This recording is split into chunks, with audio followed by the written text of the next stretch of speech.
Welcome to my channel, a lead that brings your story about the love of a mafia boss.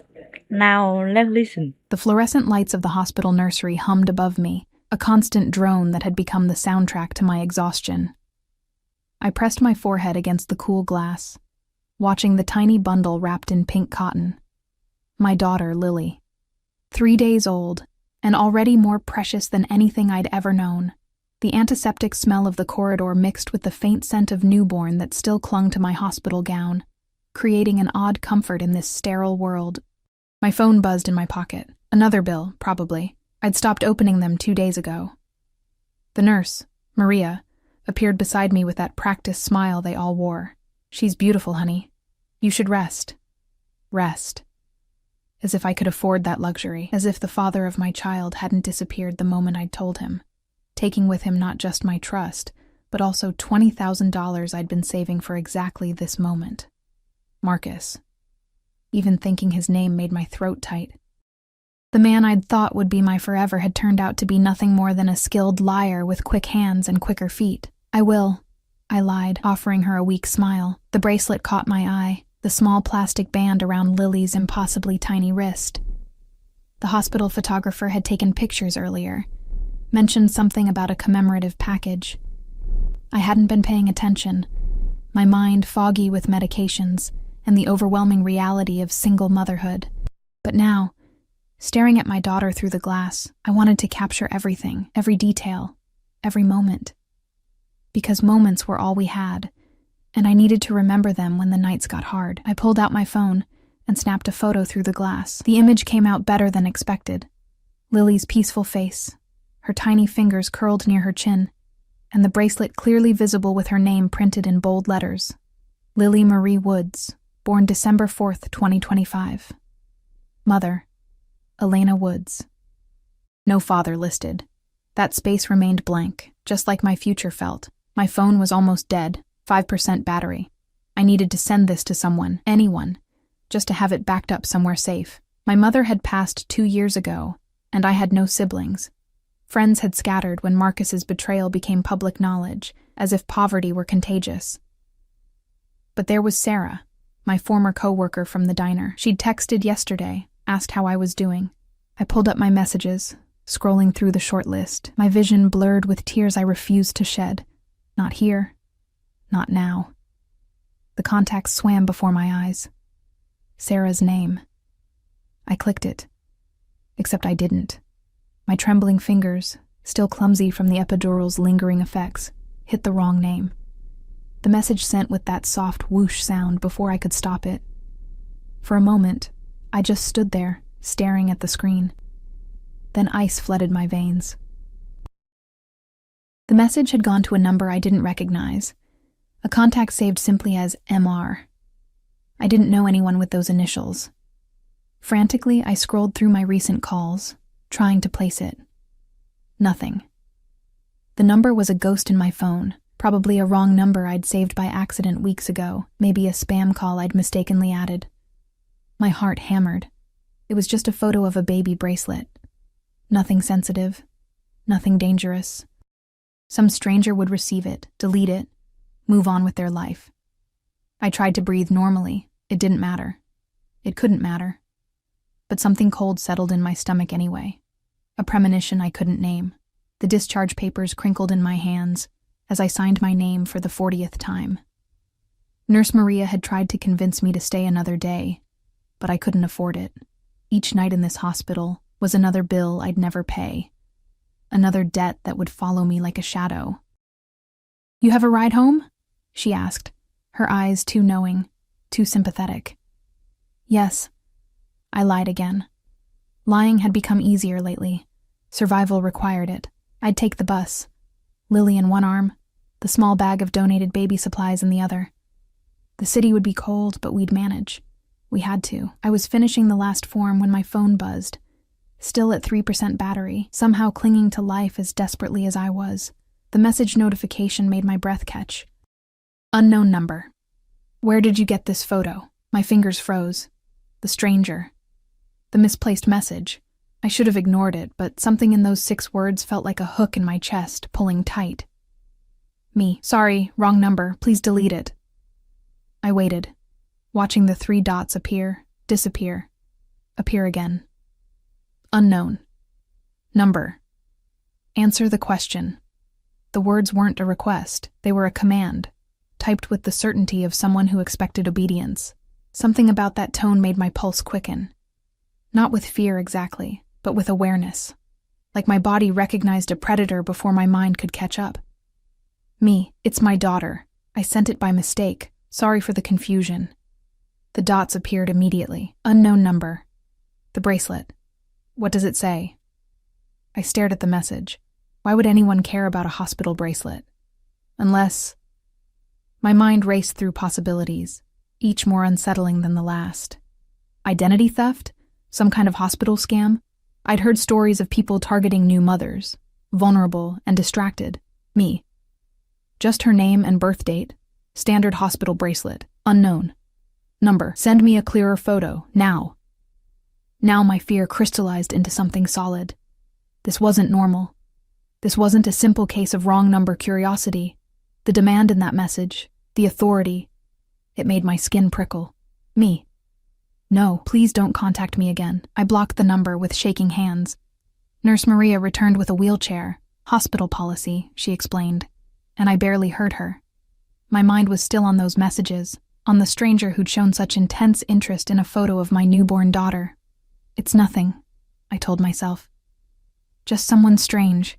The city was full of them, but as I settled into the wheelchair with Lily bundled against my chest, I couldn't shake the feeling that I'd just made a terrible mistake. That the photo I'd sent into the void had somehow reached exactly the wrong person. The elevator descended, and with each floor, the weight on my chest grew heavier. Not just the exhaustion, not just the fear of the unknown stretching before us, but something else.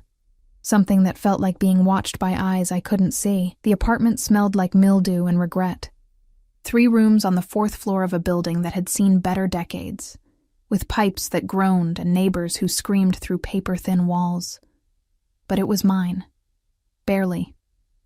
The eviction notice tucked into my mailbox suggested even that wouldn't last much longer. I laid Lily in the secondhand bassinet I'd bought at a thrift store, my arms aching from carrying her up 4 flights since the elevator had been broken for months. She slept on, oblivious to the fact that her mother was drowning. My phone had died on the bus, small mercies. I plugged it into the charger and watched it come back to life with that familiar Apple logo. 17%, 18, 19. Then the notifications started flooding in. My heart stopped. 43 missed calls, all from blocked numbers. 27 text messages from numbers I didn't recognize. With trembling hands, I opened the first message. Unknown number. You can't hide from this. Different number. We need to talk. It's important. Another number. Check your door. That last one made my blood turn to ice. I stood frozen in the middle of my tiny living room, Lily's soft breathing the only sound. Check my door. What did that mean? I crept toward the door, my socks silent on the worn carpet. Through the peephole, the hallway was empty. But when I looked down, my breath caught. A white envelope lay on my doormat. Thick, expensive paper. The kind that didn't belong in a building like this. I shouldn't open it. Every instinct screamed at me to call the police, to grab Lily and run. But run where?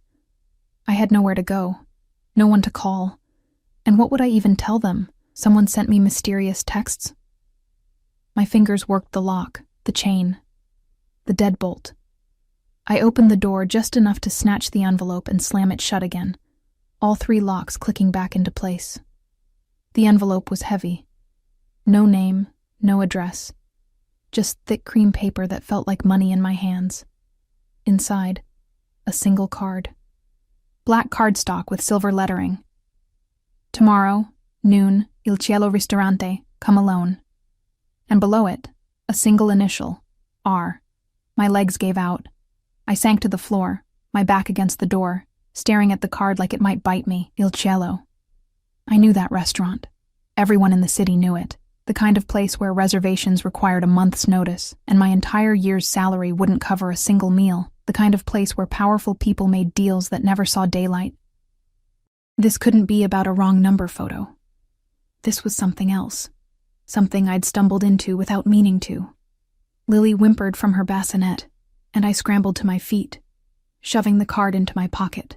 I lifted my daughter into my arms, pressing her warm weight against my chest like a talisman against the cold fear spreading through my veins. "It's okay, baby," I whispered into her downy hair.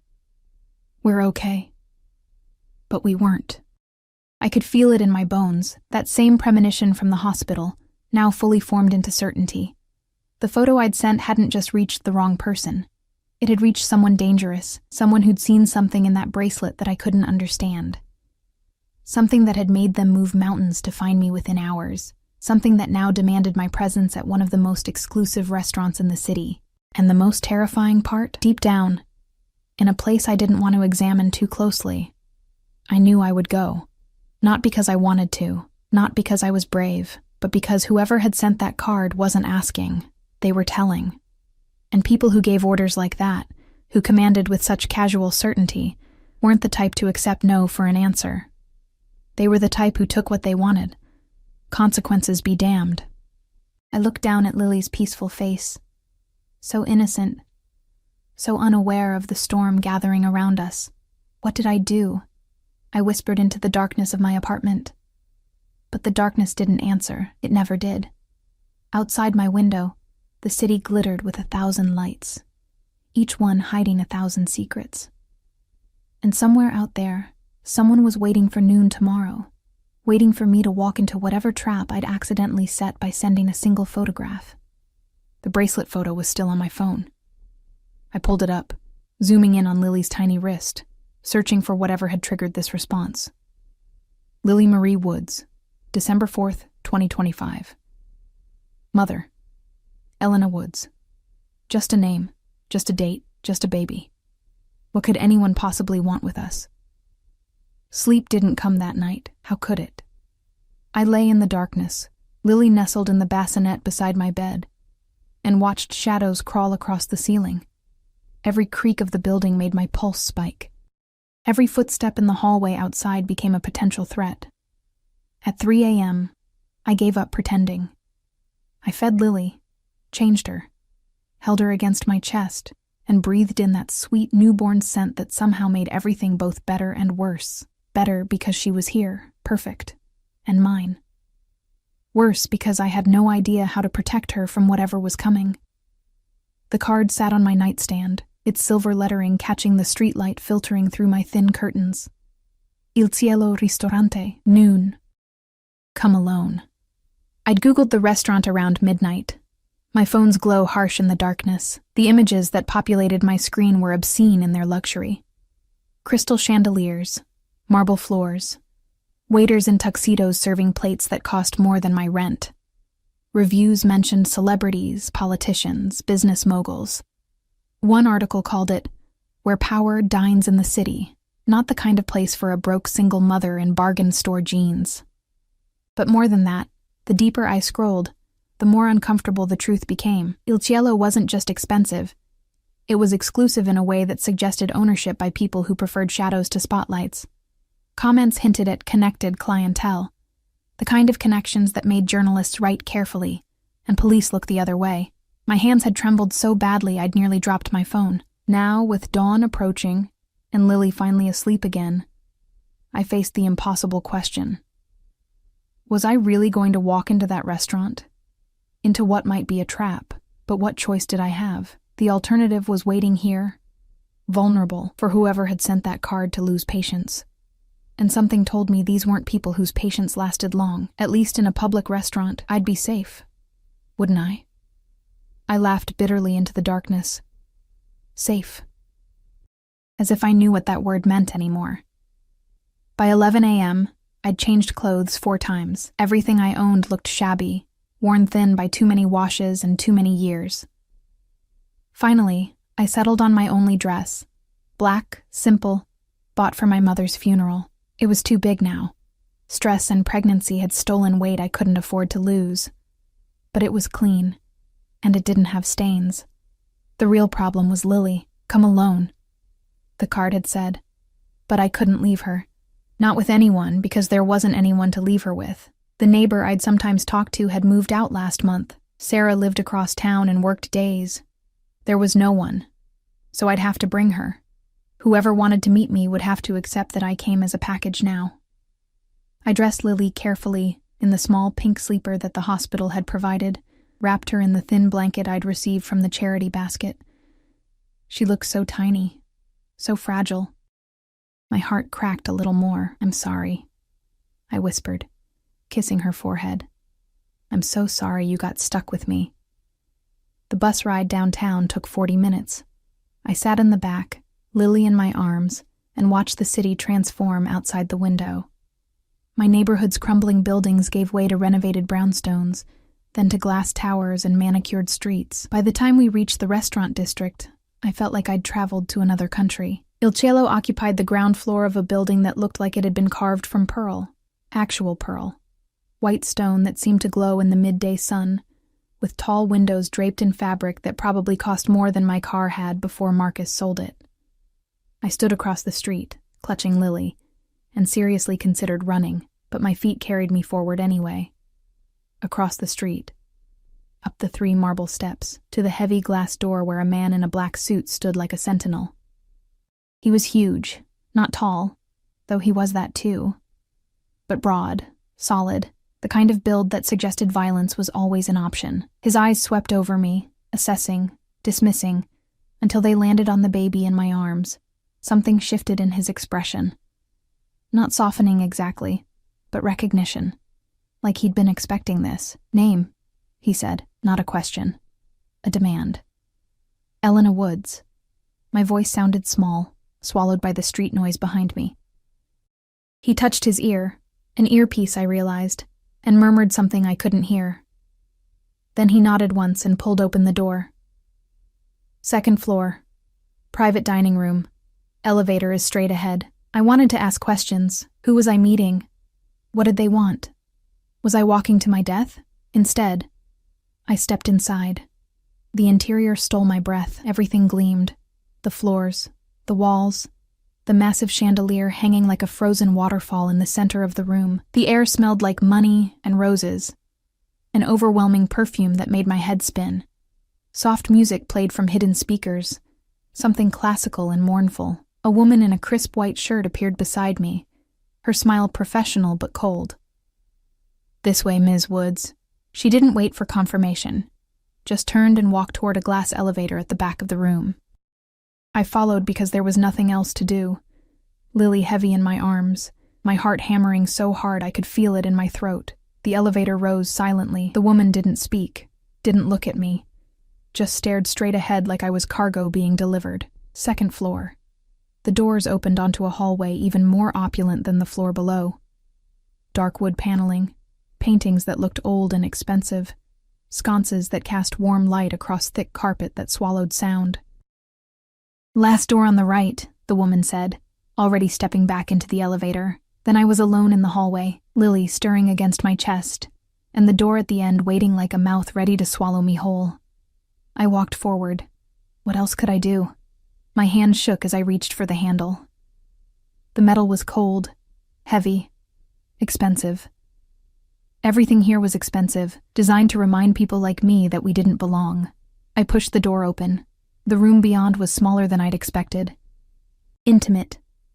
A single table set for 2, white linens and crystal glasses catching light from the window that overlooked the city. The view was breathtaking, towers and streets stretching to the horizon, the world laid out like a map, but I barely saw it, because there was a man standing by the window, his back to me, and everything in my body screamed danger. He was tall. That was my first coherent thought.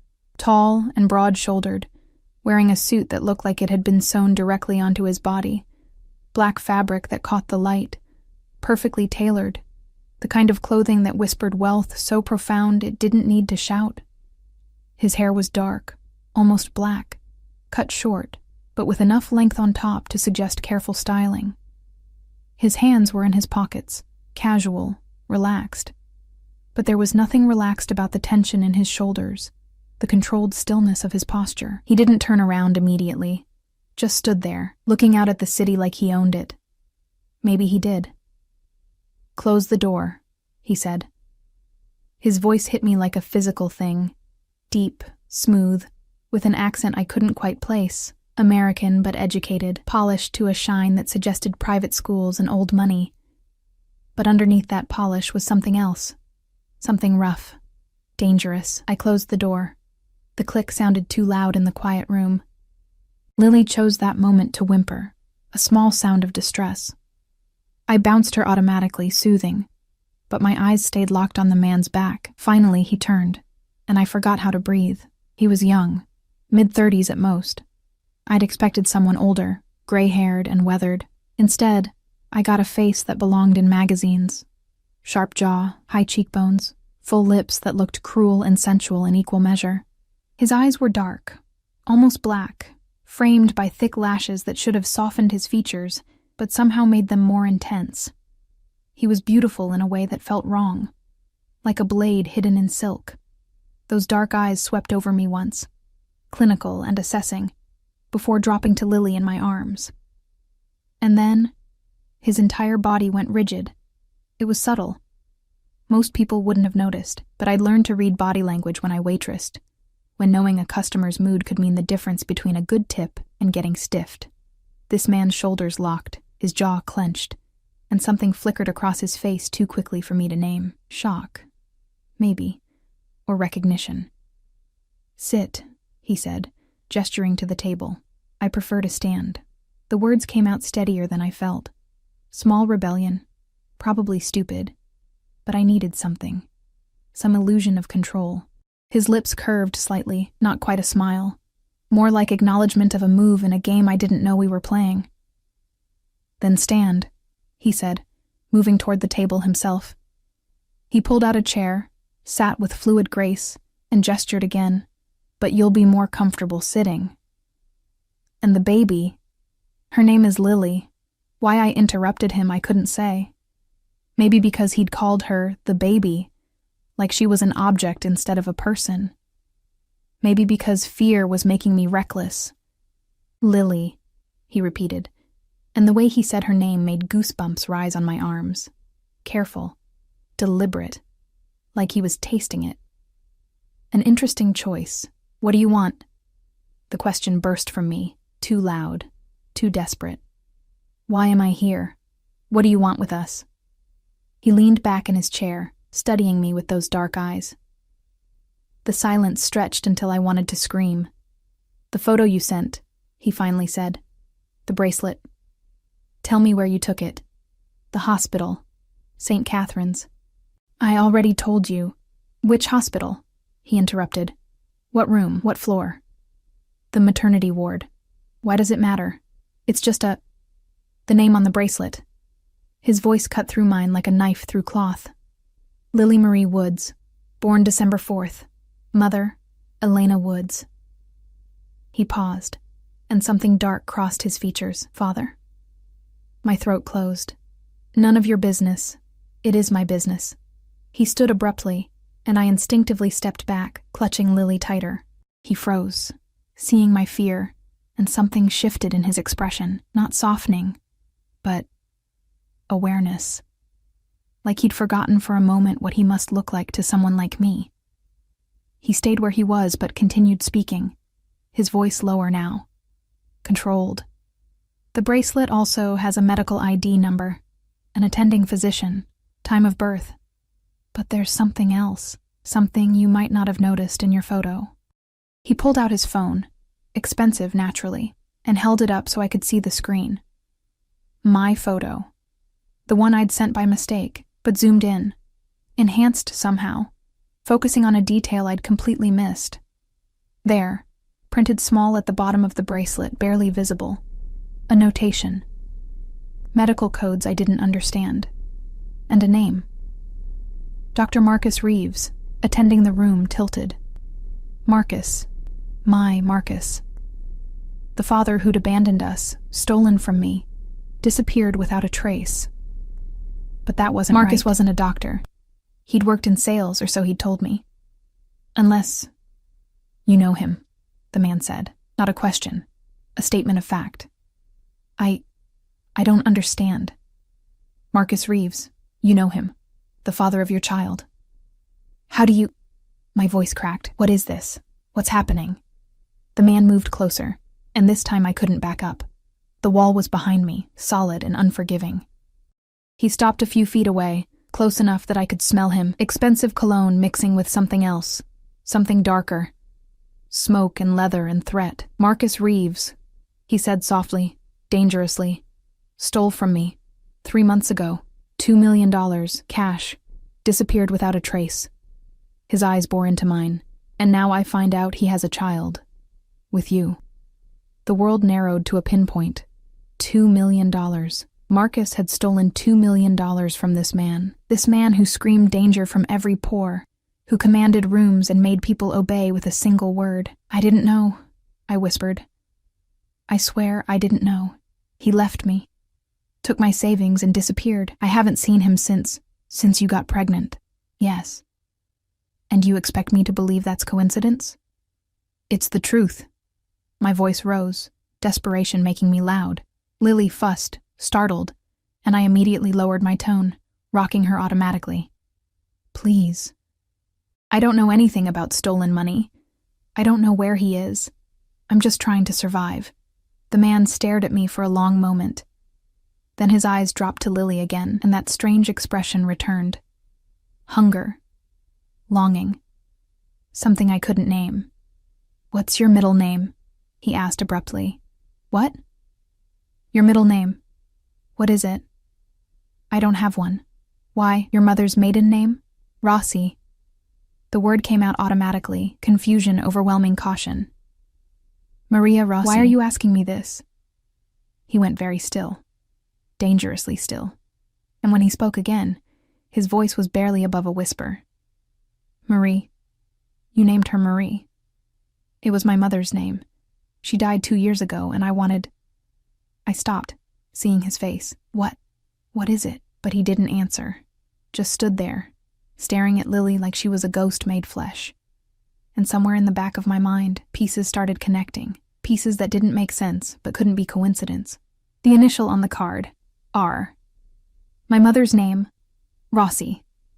The way he looked at my daughter with something that went beyond interest into obsession. Who are you? I breathed. He looked up at me, and for the first time, I saw something break through that controlled mask. Something raw. My name, he said quietly, is Dante Rossi. Rossi. My mother's maiden name, my daughter's middle name, and suddenly, impossibly, I understood why a photograph of a hospital bracelet had made this man tear apart the city to find me. He thought Lily was his. The world tilted sideways. I gripped Lily tighter, my knuckles white against her pink blanket, trying to process what I'd just heard. Rossi, I repeated, my voice hollow. That's a common Italian name. My mother was Maria Rossi, born in Florence, moved to this city in 1995. Dante's voice was steady, but his eyes blazed. She had a brother, Antonio. My father. No. My mother never mentioned a brother, but even as I said it, doubt crept in. My mother had been private about her past, always changing the subject when I asked about Italy, about family left behind. I'd assumed it was grief, the pain of leaving her homeland, but what if it was something else? She wouldn't have. Dante moved to the window again, his back to me, shoulders tight with tension. Antonio, my father. He made choices that respectable people don't associate with. Maria disappeared to protect herself, changed her name slightly, built a different life. Smart woman. You're saying my mother was... I couldn't finish the sentence, couldn't voice what he was implying. Running from my world. Yes. He turned back to face me, and the intensity in his gaze made my stomach clench, which means your family, distant, but family. And that child. He gestured to Lily. That child carries Rossi blood. But Marcus is her father, not you. Not Marcus Reeves doesn't exist. The words were flat, final. It's an alias, a fake identity he used to get close to people in my organization. He played you, Elena, used you to get information, money, access.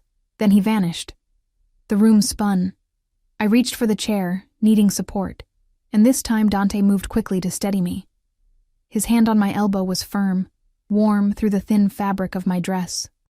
The touch sent electricity up my arm, fear mixed with something I didn't want to examine. "Sit," he said again, softer this time. "Please." I sat because my legs wouldn't hold me anymore. Lily squirmed, and I adjusted her against my chest, my mind racing through every conversation with Marcus, every moment we'd shared. Had all of it been lies? Every kiss? Every whispered promise? Every night he'd held me? "I loved him," I whispered, hating how broken I sounded. He counted on that. Dante sat across from me, leaning forward with his elbows on his knees. Close. Too close. I could see the flecks of gold in his dark eyes, the faint scar along his jawline. That's what he does. Finds vulnerable women, makes them fall in love, uses them. "You're not the first." The words should have hurt more, but I'd already bled out over Marcus's betrayal. Now I just felt numb. "So what do you want from me?" I asked. "I can't help you find him. I don't know where he is." I know. Dante's gaze dropped to Lily again, and that hunger returned. "But you have something else, something more valuable." Dread pooled in my stomach. "What?" "Her." He nodded toward my daughter. "She's family, Elena. Rossi blood. In my world, that means protection, obligation. She's..." He stopped, jaw clenching. "She's mine to protect now. She's mine," I corrected sharply. Maternal instinct overriding fear. "Not yours. Not anyone's. Mine." Something flashed across his face. "Or respect. Approval, maybe." "Yes," he agreed. "She's yours. But that doesn't change what she is, what you both are now." He stood, pacing to the window and back, restless energy barely contained. Marcus stole from me, humiliated me, made me look weak in front of people who only respect strength. I need to find him. And you... He pointed at me. "You're the key. I told you I don't know where. He'll come back." Dante's voice was certain. Men like Marcus, they always come back. Maybe for money, maybe for leverage. But he'll resurface eventually, and when he does, I need you where I can reach you, where I can protect you. Protect me? I laughed bitterly. Or use me as bait. Both.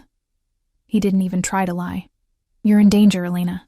The moment that bracelet photo reached me, other people knew I was looking for you. People who work for me, yes, but also people who work against me. Marcus made enemies beyond just me. If they think you can lead them to him, they'll come for you. For her." Terror spiked through me. "You're trying to scare me. I'm telling you the truth." He crouched in front of my chair, bringing himself to eye level. Up close, he was devastating, beautiful and terrible all at once. "You can go home to your apartment with the broken elevator and the eviction notice. You can pretend this conversation never happened, but eventually someone will knock on your door. And they won't be as patient as I am." "Patient?" My voice cracked. "You threatened me.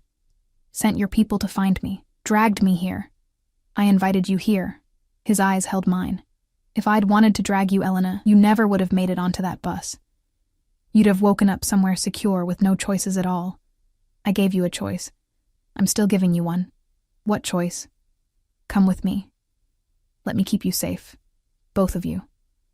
He glanced at Lily, and something in his expression softened. "I have resources, properties, security, everything you need. You'd want for nothing." "In exchange for what? Being your prisoner?" "My guest." But the word felt like a lie. "Until Marcus resurfaces. Until I get back what he took from me. Then you're free to go." I wanted to laugh. Wanted to scream. This man, this dangerous, beautiful man who claimed to be my cousin, who looked at my daughter like she was precious beyond measure, was offering me a gilded cage. "And if I refuse?" His jaw tightened. "Then I'll have someone watch your building. Follow you. Make sure no one else gets to you first. You'll live your life knowing you're being monitored every second. Is that what you want for her?" He nodded toward Lily, growing up with shadows at every corner. "I hate you," I whispered. "You don't know me well enough to hate me yet." He stood, pulling a card from his pocket. Different from the first, this one had a phone number printed in silver. "You have until tomorrow morning to decide. Call this number with your answer. And if I don't call, then I'll assume you chose the shadows." He moved toward the door, then paused, looking back. "Your mother was brave, stubborn. She walked away from everything to build a different life. I respect that, but she also knew when to accept help. When pride became stupidity. His eyes met mine. Don't let pride kill you, Elena, or her. Then he was gone, the door closing with a soft click that sounded like a cell door slamming shut. I sat there for a long time after he left, Lily sleeping peacefully in my arms, oblivious to the storm raging around us. The food on the table, I'd barely noticed it arriving, sat untouched. Crystal glasses, silver utensils, plates that probably cost more than my monthly rent. My phone buzzed. Sarah, finally responding to my text from yesterday. Sarah. Hey. How's motherhood? Let me know if you need anything. I stared at the message. What could I even say? Hey, Sarah. Turns out the father of my child is a con artist. I'm related to the Mafia, and a dangerous man who claims to be my cousin wants to lock me away for my own protection. Also, I'm broke and about to be evicted. How are you? My fingers hovered over the keyboard, then dropped. There was nothing Sarah could do, nothing anyone could do, except Dante. I hated that he was right. Hated that every word he'd said made terrible logical sense. I was in danger. Lily was in danger, and I had no resources to protect us. No skills beyond serving coffee and smiling through harassment, but accepting his offer meant entering a world I'd never wanted to know existed. A world my mother had fled from. A world of violence and shadows, and men who looked at you like possessions. The way Dante had looked at Lily, not like a possession, but like something precious, something worth protecting at any cost. That scared me most of all. The ride home was a blur. I clutched Lily and stared out the bus window, Dante's card burning a hole in my pocket. The city passed by, my city, the only home I'd ever known, and suddenly it felt foreign, threatening. Every face in the crowd could be someone watching me. Every car that passed could be following. Paranoia, I told myself. He'd gotten into my head. But when I climbed the 4 flights to my apartment, breathless and aching, I noticed the man standing across the hall. Suit, earpiece, eyes that tracked my every movement. "Good afternoon, Ms. Woods," he said politely. I didn't respond, just fumbled with my keys and practically fell through my door, slamming it shut and engaging all 3 locks. My hands shook so badly it took 2 tries. Shadows at every corner, Dante had said. He hadn't been exaggerating. I put Lily in her bassinet and moved to the window. 4 stories down, a black car idled at the curb. Tinted windows, expensive, watching. They were already here, already surrounding me. My phone rang, and I nearly jumped out of my skin. Unknown number. I almost didn't answer, but something made me. Hello? Elena. Dante's voice, smooth and dark. You've noticed my people. You're having me watched, accusation and fear mixed in my tone. I told you I would, for your protection. This isn't protection. It's surveillance. It's both. A pause. Have you made your decision? You said I had until morning. I did, but I'm impatient. I could hear the smile in his voice, and I think you've already decided. You're just fighting yourself about it. He was right. God help me, he was right. Because as much as I wanted to refuse, as much as I wanted to cling to my independence and my pride, I couldn't. Not with Lily depending on me. Not when the alternative was this. Trapped in my crumbling apartment with strangers watching my every move, waiting for Marcus or his enemies to come calling. At least with Dante, I knew the threat. Could see it clearly. If I agree, I said slowly, I need guarantees. Name them. Lily's safety, above everything else. Whatever happens, whatever you need from me, she stays safe. Done. What else? I'm not a prisoner. If I want to leave eventually, I can. Silence on his end. Long enough that I thought he might refuse. When Marcus is found and dealt with, he finally said, when the threat is neutralized, then yes, you can leave. You have my word. The word of a... I stopped myself, but he laughed darkly. Say it, Elena. The word of a criminal? A monster? Yes, but I keep my promises, especially to family. Family. That word again. Was that what we were? Or was it just another manipulation? One more thing, I said. You don't touch her. You don't hurt her. Ever. I would never. His voice turned sharp, almost offended. She's a baby, an innocent. You think I'd. He cut himself off, breathing carefully. When he spoke again, his tone was controlled. You have my word on that too. She's safe with me. Safer than she'll be anywhere else. I looked at Lily, sleeping peacefully, tiny fists curled near her face, 3 days old and already caught in a nightmare. Okay, I whispered. Okay, I'll come with you. Smart girl. Satisfaction colored his words. Pack what you need. Someone will pick you up in an hour. An hour? I just got home. Every minute you're in that apartment, you're vulnerable. 1 hour, Elena. Be ready. He hung up before I could argue. I stood there, phone in hand, staring at Lily. What had I just agreed to? What kind of life was I condemning us to? But the alternative was worse. I started packing. True to his word, exactly 1 hour later, there was a knock on my door. I opened it to find a woman this time, tall, elegant, wearing a tailored suit that screamed money. Her dark hair was pulled back severely, and her eyes were cool but not unkind as they swept over me and the single duffel bag at my feet. Ms. Woods, I'm Katerina. I'll be escorting you to Mr. Rossi's residence. Mr. Rossi. So formal, so distant, as if we hadn't sat across from each other a few hours ago, as if he hadn't looked at my daughter with desperate hunger. Is it far? I asked, lifting the bag. Lily was strapped to my chest in the carrier I'd bought secondhand, fast asleep against my heart. 40 minutes. The car is downstairs. Katerina took my bag without asking, then paused. It will be all right, Ms. Woods. Mr. Rossi takes care of his own. His own. Was that what I was now? The car was exactly what I'd expected. Black, sleek, windows so dark I couldn't see inside until the driver opened the door. Leather seats, quiet engine. The kind of vehicle that cost more than most people made in a year. I slid inside, Katerina following. The door closed with an expensive thunk, sealing us in climate-controlled silence. We pulled away from my building, from my life, from everything familiar. I watched through the tinted window as my neighborhood disappeared, replaced by progressively nicer streets, bigger houses, wider spaces between buildings. Where are we going? I asked after 20 minutes of silence. Mr. Rossi's primary residence, estate property, very secure. You'll have your own suite, complete privacy. Katerina's tone was professional, detached. Anything you need, staff will provide. Just ask. Staff. Of course there was staff. And Dante, Mr. Rossi, where will he be? In the main house, but he keeps irregular hours. You may not see him often. I wasn't sure if that was reassuring or disappointing. Both, maybe. The city gave way to suburbs, then to something beyond suburbs.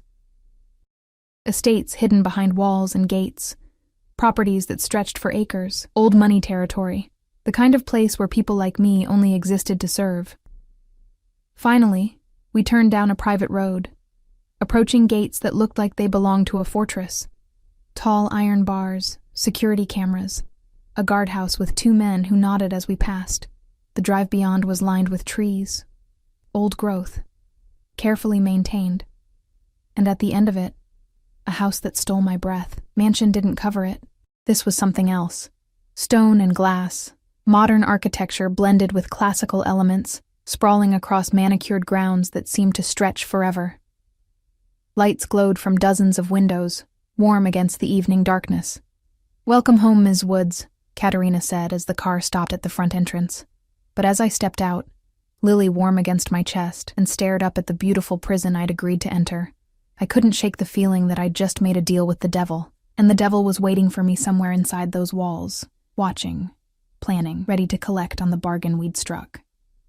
The interior of the house was even more overwhelming than the exterior. Katerina led me through a foyer with marble floors and a chandelier that looked like crystallized starlight, down a hallway lined with art that probably belonged in museums, past rooms I only glimpsed, a library, a sitting room, something that might have been a ballroom. Your suite is in the east wing, Katerina explained, her heels clicking against the floor. Mr. Rossi thought you'd prefer privacy and quiet for the baby. We climbed a sweeping staircase to the second floor, then down another hallway. She stopped at a set of double doors and pushed them open. I stepped inside and felt my breath catch. The suite was larger than my entire apartment. A sitting area with plush furniture faced a fireplace. Beyond that, a bedroom with a bed so big it looked ridiculous, dressed in linens that probably had a thread count higher than my credit score. And to the side, my throat tightened, a fully equipped nursery. "We had it prepared this afternoon," Katerina said, noticing my stare. Mr. Rossi was very specific about the requirements. "Everything is new, top of the line. If anything is missing, let me know." I walked toward the nursery on numb legs. A crib that looked like furniture from a palace. A changing table stocked with diapers, wipes, creams, more supplies than I'd had in 3 days of motherhood. Shelves with blankets, clothes in various sizes, toys for stages of development Lily wouldn't reach for months. "This is too much," I whispered. "Mr. Rossi doesn't do things halfway." Katerina set my duffel bag on a bench at the foot of the bed. "There are clothes in the closet for you as well. We estimated sizes, but adjustments can be made. Dinner will be brought up at 7, unless you prefer to dine in the main dining room. Up here is fine." The thought of eating in some formal dining room, alone or worse, with Dante, made my stomach clench. "As you wish. Is there anything else you need right now?" I wanted to ask 100 questions. Where was Dante? What were the rules? Could I actually leave if I wanted? Or were these beautiful rooms just a prettier cage? But exhaustion crashed over me suddenly. So overwhelming I swayed on my feet. "Sleep," I managed. "I just need sleep." Katerina's expression softened slightly. "Of course. Rest.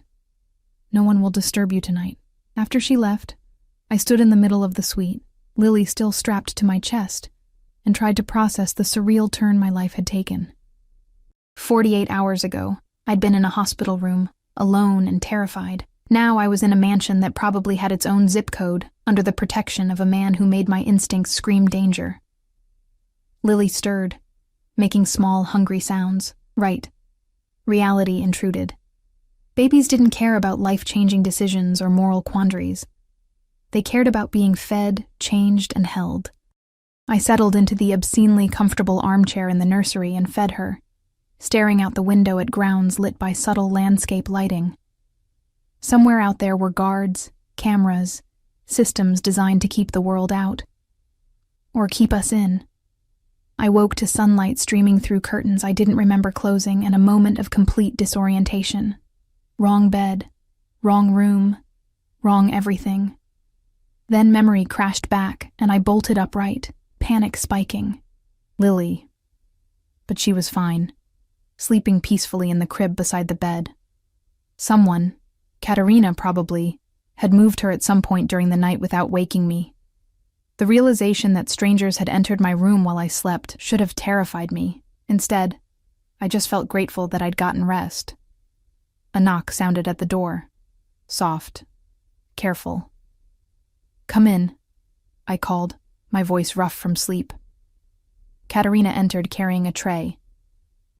The smell of coffee hit me first. Real coffee, the expensive kind, followed by the scent of fresh bread and fruit. "Good morning, Ms. Woods. I thought you might be hungry." I was. Ravenous, actually. I couldn't remember the last real meal I'd eaten. She set the tray on a small table near the window, then turned to me with that same professional expression. "Mr. Rossi would like to see you this morning, at your convenience.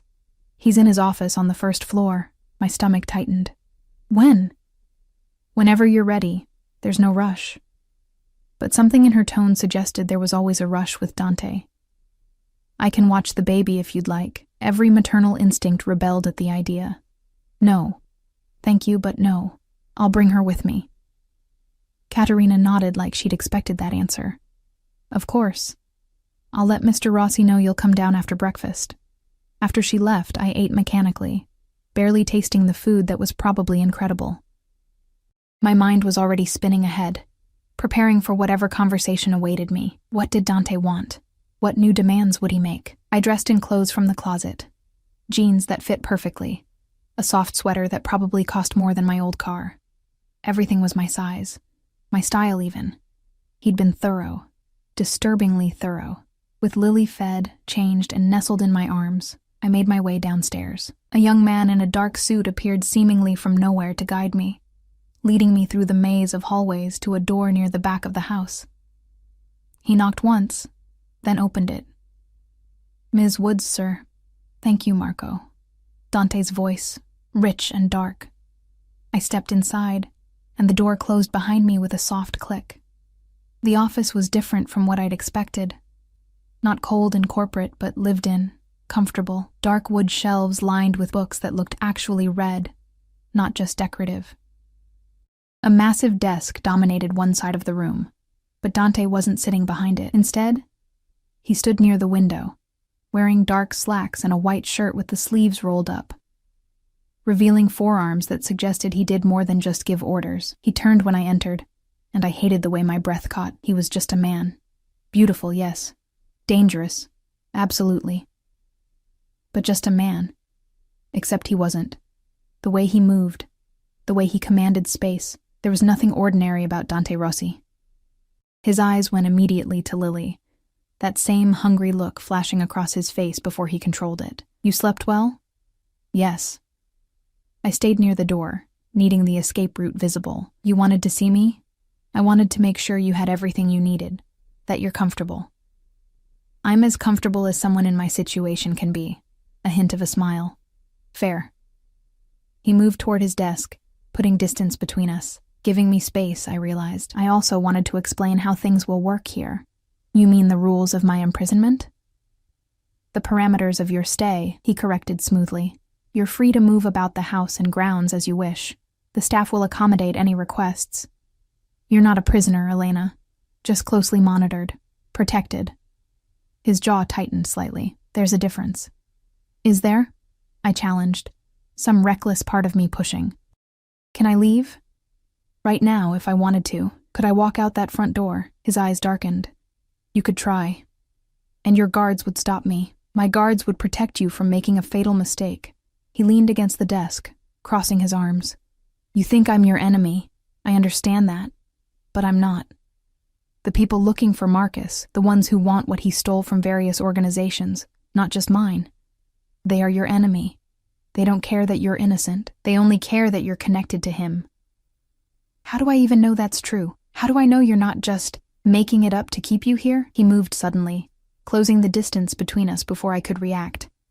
Not touching, but close enough that I had to tilt my head back to meet his eyes. "What would be the point, Elena? If I wanted you prisoner, you'd be in a locked room, not a suite. If I wanted to hurt you, I'd have done it already. If I wanted to use you as bait without your knowledge, I wouldn't have told you anything. Then what do you want?" My voice came out breathless, and I hated it.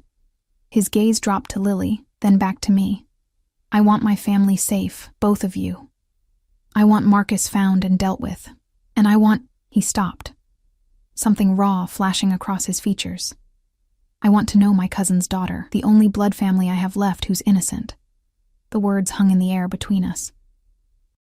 I wanted to mock them, to call him a liar, but there was something in his expression, some loneliness that mirrored my own, that made me pause. "Your father?" I asked quietly. "Antonio? Dead. 3 years ago." His voice was flat. "Heart attack. Ironic, considering his line of work. No other siblings. My mother died when I was young. So you see, Elena, you and Lily, you're it, the only family I have who isn't bought or bound by obligation." I didn't know what to say to that. Didn't know how to respond to the vulnerability he was showing me, real or manipulated. "I'm sorry," I finally managed. "About your parents." He shrugged, the moment passing, walls going back up. "It's the life we choose, or the life that chooses us." He moved back to the window, giving me space again. "But that's not why I asked you here. I have news."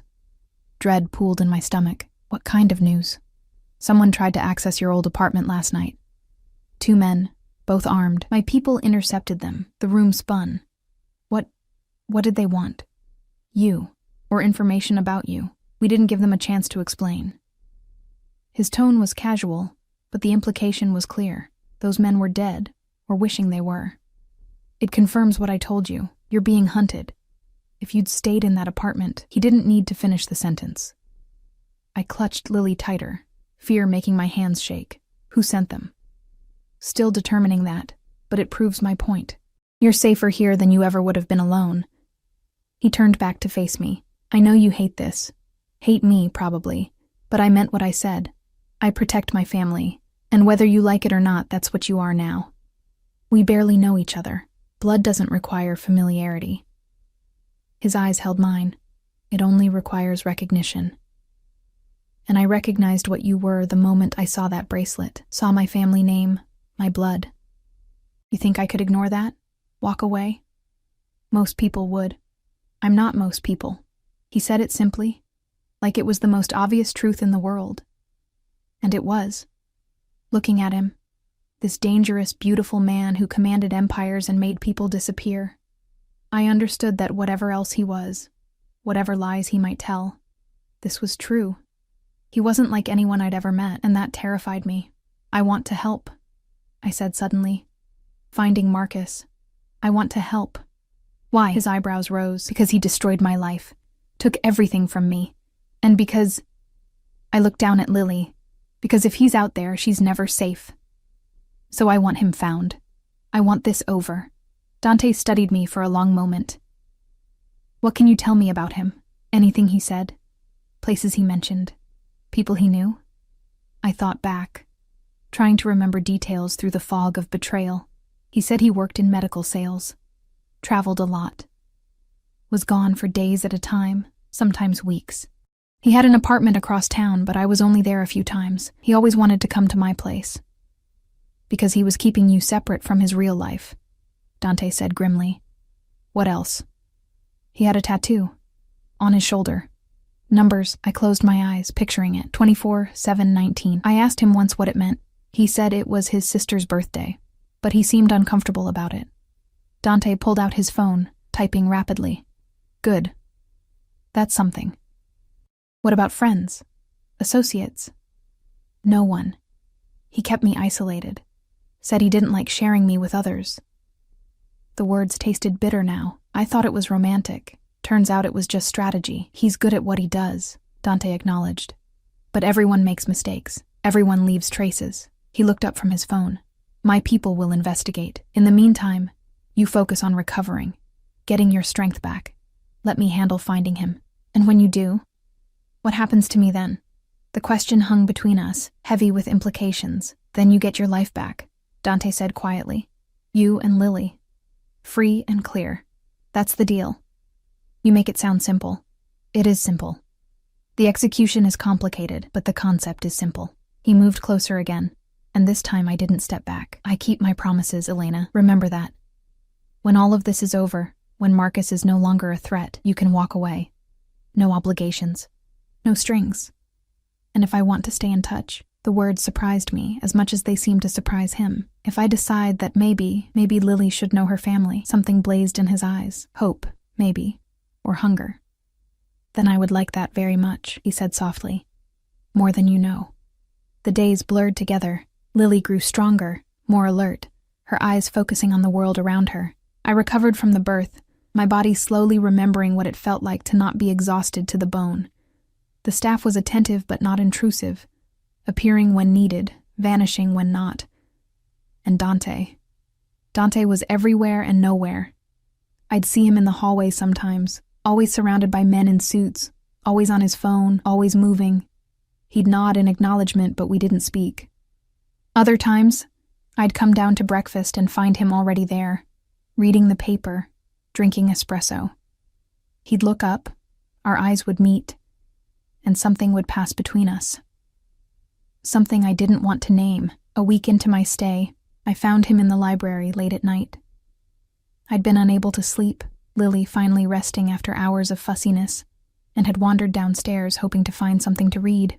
He was sitting in a leather chair near the fireplace, a glass of amber liquid in his hand, staring into the flames. He looked different in this light, softer somehow, younger, the harsh edges smoothed by shadow and fire. Can't sleep? He asked without looking at me. How did you know I was here? I always know who's in my house. He glanced over, and the firelight caught in his eyes. Security feeds. Also, you have a tell. You hold your breath when you're trying to be quiet. I hadn't realized I'd been doing that. I can leave. Don't. He gestured to the chair across from him. Stay. Unless I make you uncomfortable. You do, I admitted. But I sat anyway. But everything makes me uncomfortable now. Might as well get used to it. A hint of a smile. Fair. He took a sip of his drink. How is she? Lily? Colicky. The doctor says it's normal, but it's hard to watch her in pain. Doctor? The one who came yesterday. Didn't you send him? I did. I wanted to make sure she was healthy. And you. His eyes found mine. Are you? Healthy? Physically, yes. Mentally. I shrugged. I'm a single mother living in the house of a man I barely know because the father of my child is a criminal who stole millions. How do you think I'm doing mentally? Better than most would be in your situation. There was approval in his tone. You're strong, Elena. Stronger than you think. I don't feel strong. I feel like I'm drowning. Strength isn't about feeling confident. It's about surviving anyway. He leaned forward, elbows on his knees. You've been through hell, lost everything. And yet you're still standing, still fighting for your daughter. That's strength. The compliment warmed something in my chest, dangerous and unwelcome. Tell me about my mother, I said, changing the subject. You said she left Italy, left your father. Dante's expression darkened. She was smart to leave. My father, Antonio. He was brilliant, but ruthless. Built an empire, but destroyed everything he touched in the process. Maria saw what he was becoming and ran. Changed her name. Disappeared into America. I didn't know about her until I was older. Found records my father had hidden. By then, she'd built a new life. I thought about contacting her, but... He shrugged. What would be the point? She'd left for a reason.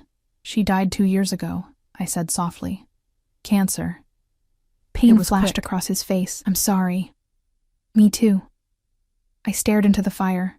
She never talked about her past. I used to think she was ashamed of being an immigrant. But maybe she was just protecting me. From your world. Probably both. He finished his drink, set the glass aside. Do you remember anything she said about family? Just once. Near the end, when the morphine made her confused. She said something in Italian. Il sangue chiama sangue.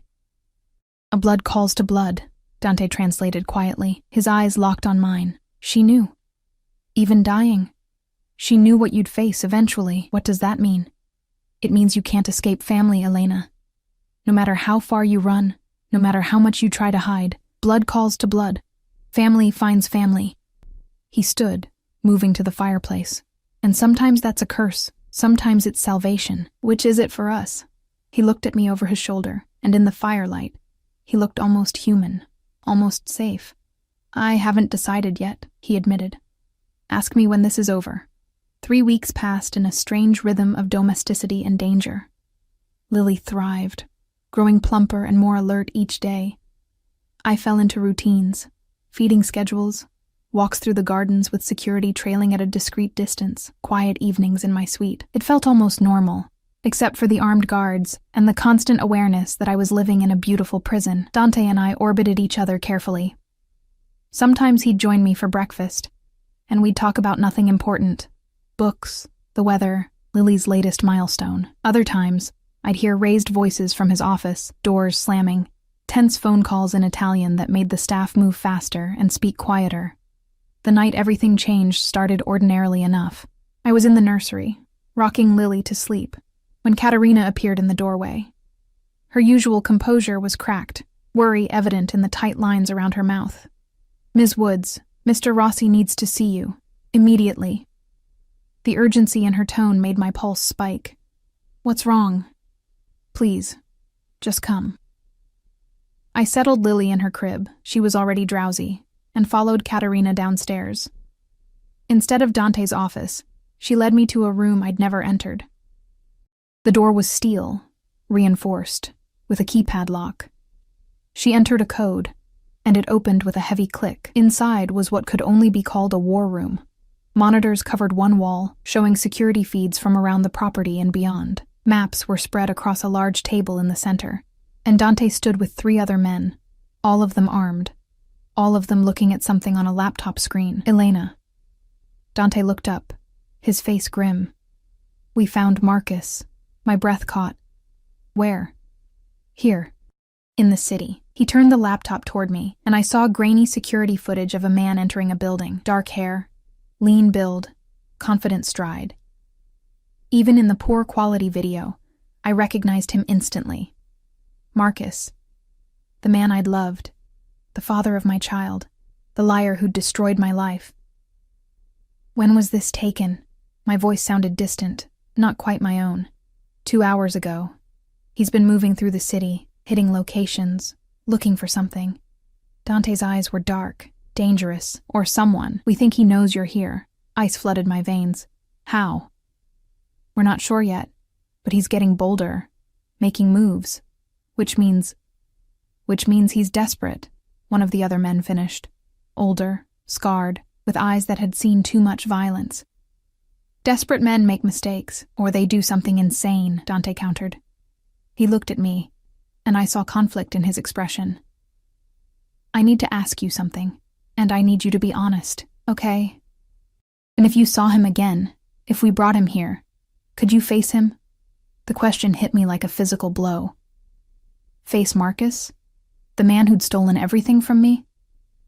Part of me wanted to scream no, wanted to hide, wanted to pretend he didn't exist.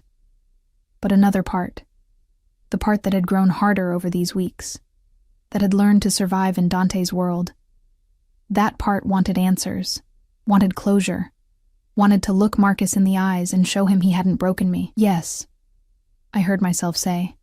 Yes, I could face him. Dante studied me for a long moment, then nodded. Good.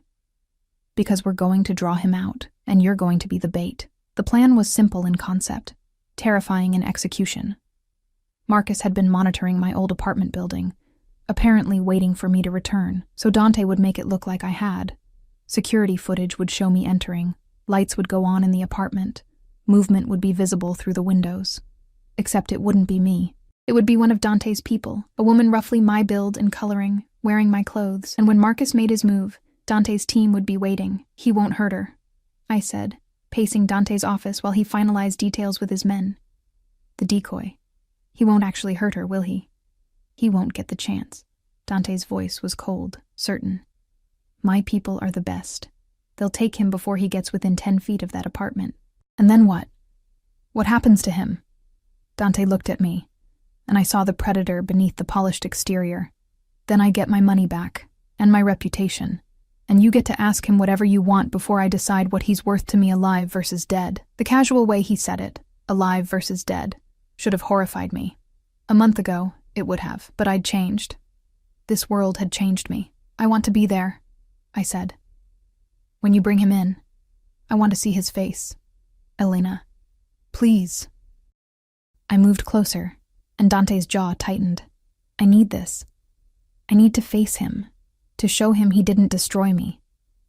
Something flickered in Dante's eyes, pride, maybe, or understanding. All right, he agreed quietly. But you stay behind my men. You don't approach him until I say it's safe. Understood? Understood. They set the trap that night. I watched from the war room as the decoy entered my old building. Security feeds tracking her every movement. She was good. Moved like me. Held herself like someone exhausted and defeated. If I hadn't known it was a fake, I might have believed it myself. Dante stood beside me, his presence solid and somehow reassuring despite everything. His men were positioned throughout the building and on surrounding rooftops. Every exit was covered, every angle accounted for. He'll come, Dante said, more to himself than to me. His ego won't let him stay away.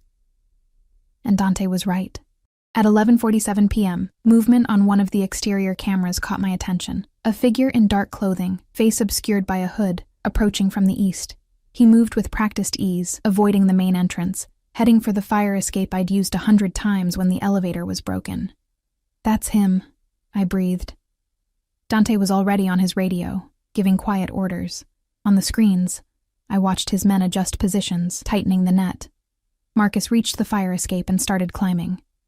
4th floor, my old apartment. He was so confident, so certain this would work. He had no idea he was walking into a trap.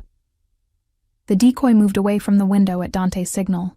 Marcus reached the apartment's fire escape window, the one with the broken lock I'd never gotten fixed, and jimmied it open with practiced ease. He'd done this before, I realized with sick certainty, probably while I was at work, going through my things, stealing my money, planning his escape. He climbed through the window, and the trap snapped shut. I couldn't see what happened inside the apartment. No cameras there, but I heard it through the radio. Shouts, a brief scuffle, then silence. "Target secured," one of Dante's men reported. "No injuries. Bringing him in." Dante looked at me. "Ready?" I nodded, not trusting my voice. They brought Marcus to a room in the basement I hadn't known existed. Concrete walls, bare bulb lighting, a chair bolted to the floor where they'd secured him. His hood was off now, revealing the face I'd once loved. Still handsome, still confident, even zip-tied to a chair with 4 armed men surrounding him. He looked up when we entered, and I watched recognition flash across his features, then shock, then calculation. Elena. His voice was exactly as I remembered. Smooth, warm, the voice that had whispered promises in the dark. Thank God. "These men, they've kidnapped me, you have to—" "Don't." The word came out harder than I'd intended. "Don't insult my intelligence. Not anymore." His expression shifted, masks falling away until I saw the truth underneath. Cold. Calculating. Nothing like the man I'd thought I knew. "So, you figured it out," he said casually. "Or did Rossi tell you? Either way, impressive. I didn't think you had it in you." The words were meant to hurt, to make me feel small. But instead, I felt something else. Power. Clarity. "You stole from me," I said quietly. "Lied to me. Used me, and you left me pregnant and alone. Business, sweetheart. Nothing personal." He shrugged as much as his restraints allowed. "You were a means to an end, a way to get information on Rossi's operations. The pregnancy was unfortunate timing." Beside me, Dante went very still. Dangerous still. "Unfortunate," I repeated. "You think my daughter, your daughter, is unfortunate?" "I think she's a complication I don't need." Marcus's eyes flicked to Dante. "But maybe Rossi disagrees. After all, he's been taking such good care of you both, hasn't he? Playing the noble protector. Did he tell you why he's really keeping you around?" "Careful," Dante warned, his voice lethal. But Marcus laughed. "She deserves to know the truth, don't you think?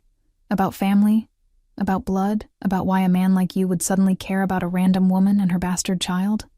"Marcus," I started, but he cut me off. "He's not protecting you out of kindness, Elena. He's using you. Just like I did.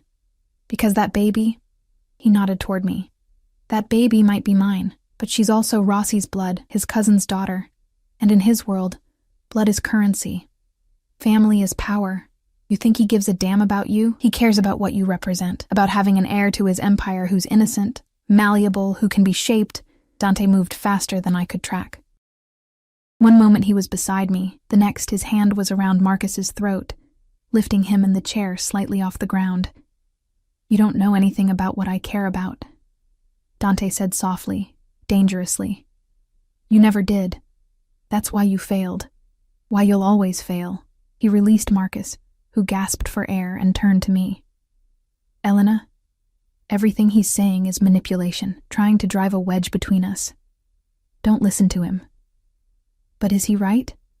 I asked, my voice shaking. "About why you're helping me. About Lily being currency." Dante's jaw clenched. "Initially, maybe. When I first saw that bracelet, saw Rossi blood, yes. I thought about legacy, about family, about not being alone."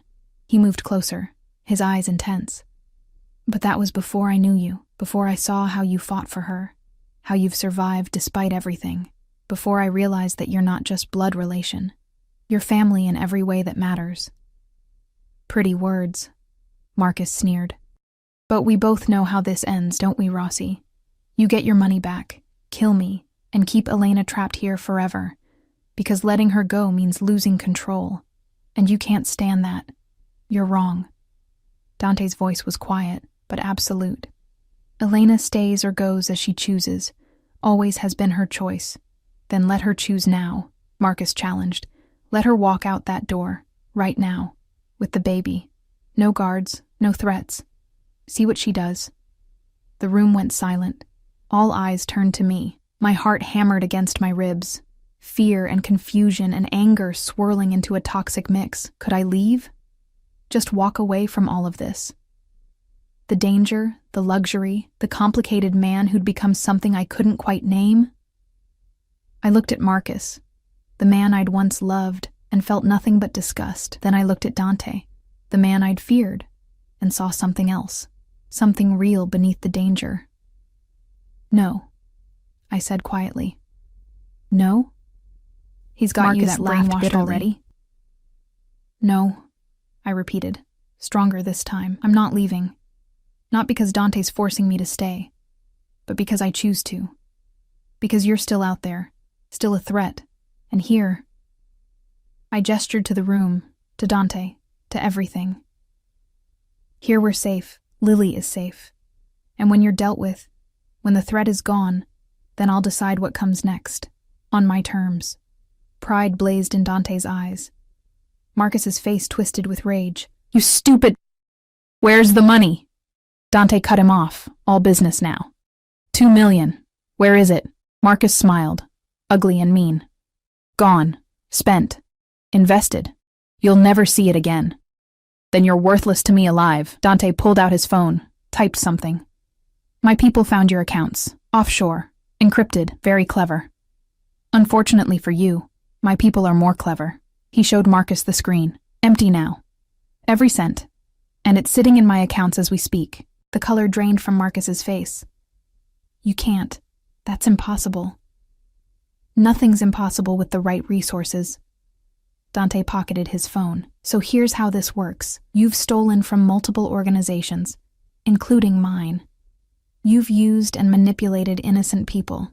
You've threatened my family. All of that adds up to a death sentence in my world. You can't kill me.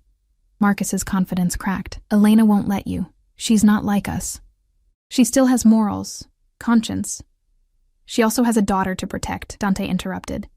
And you're a threat to that daughter, so what happens next isn't about revenge or justice. It's about elimination of risk. He looked at me. Elena, last chance. If you want him to live, for whatever reason, because he's Lily's biological father, because you still feel something, speak now. I'll send him away. Far away. He'll never bother you again. I stared at Marcus, this man who'd held me, kissed me, promised me forever. This man who'd stolen my money, my trust, my sense of safety.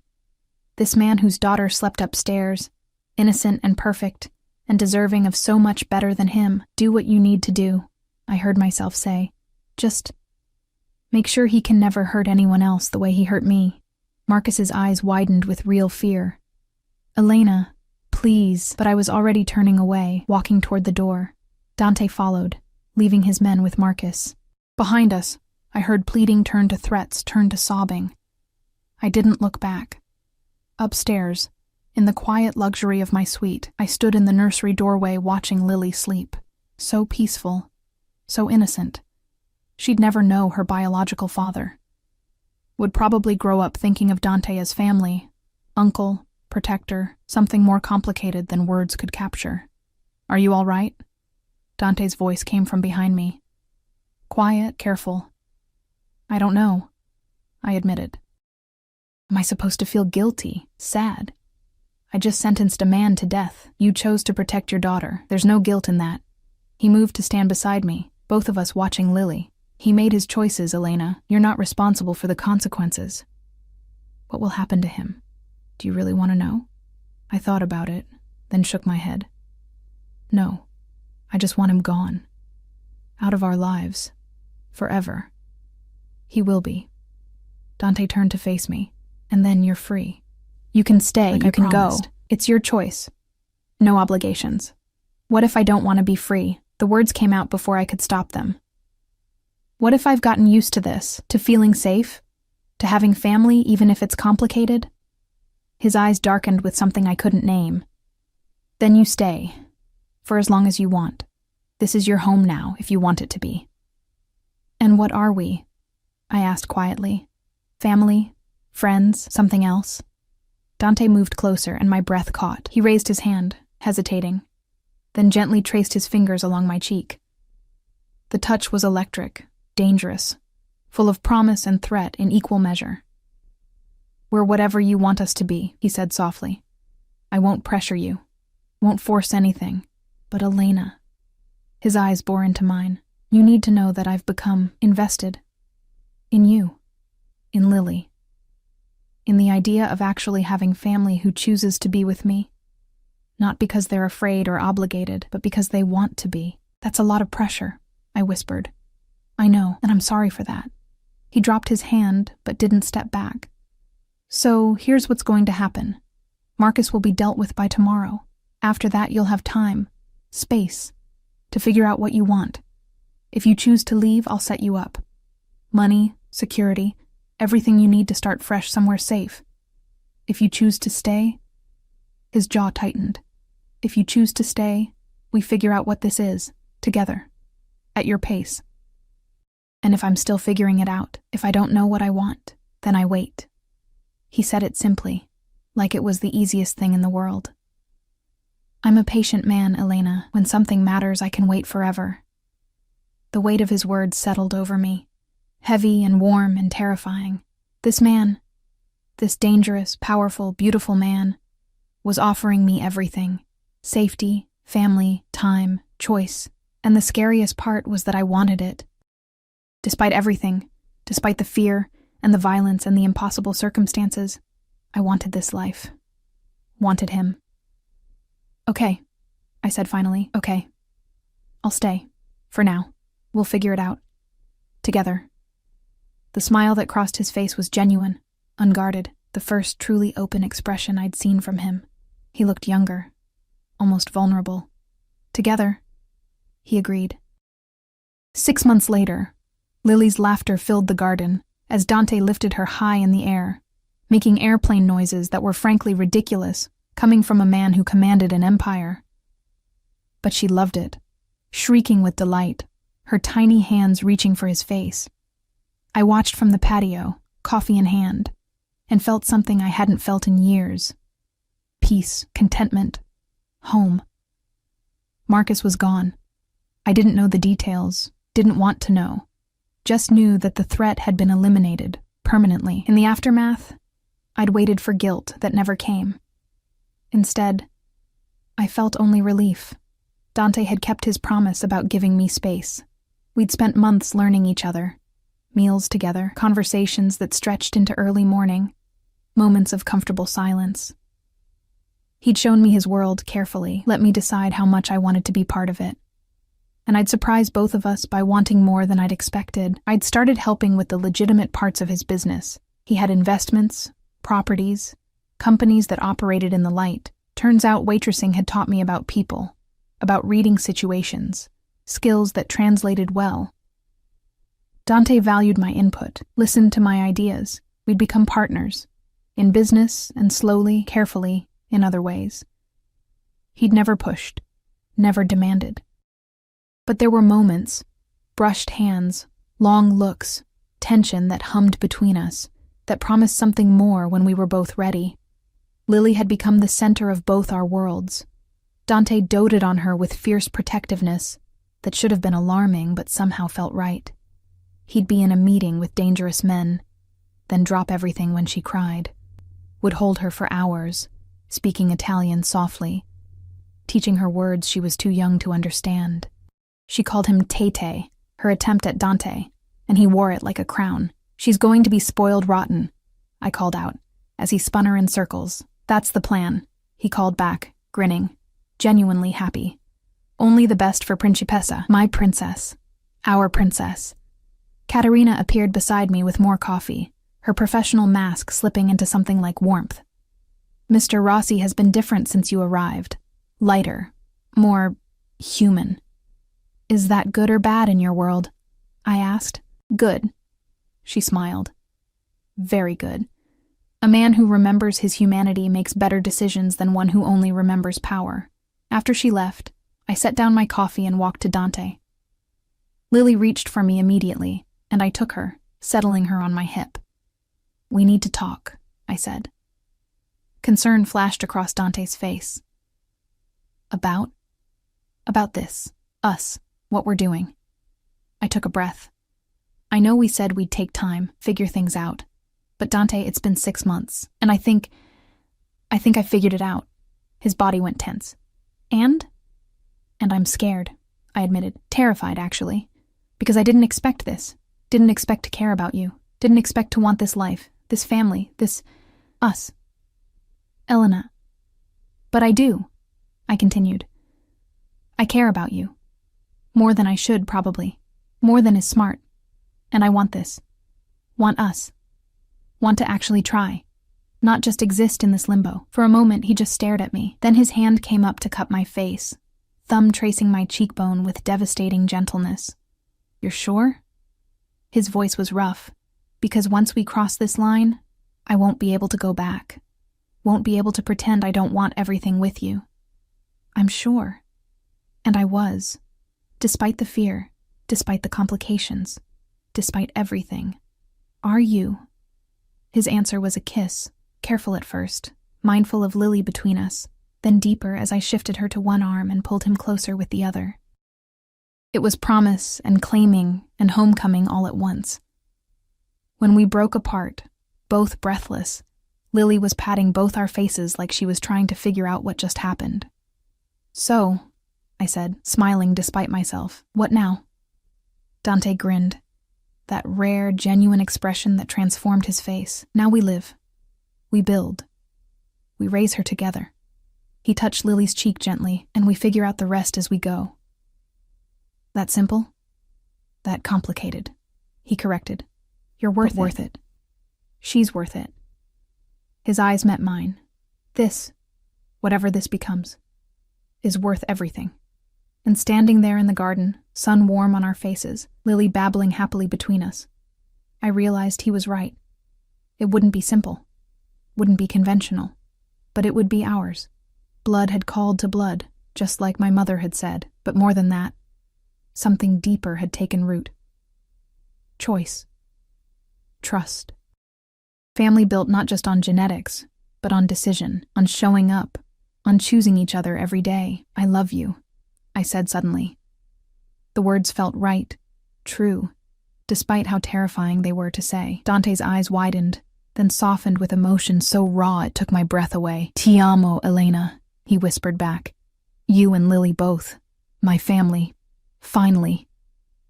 Lily chose that moment to sneeze directly in Dante's face, breaking the moment into laughter. He didn't even flinch, just wiped his face and kissed her forehead. "Welcome to parenthood," I teased. "Best decision I never made," he replied, pulling us both close. And there, wrapped in the arms of a man I'd feared and learned to love, holding the daughter who'd saved us both, I finally understood what home meant. Not a place. Not safety. Not even happiness. Home was choice, and every day, despite everything, I chose this. I chose him.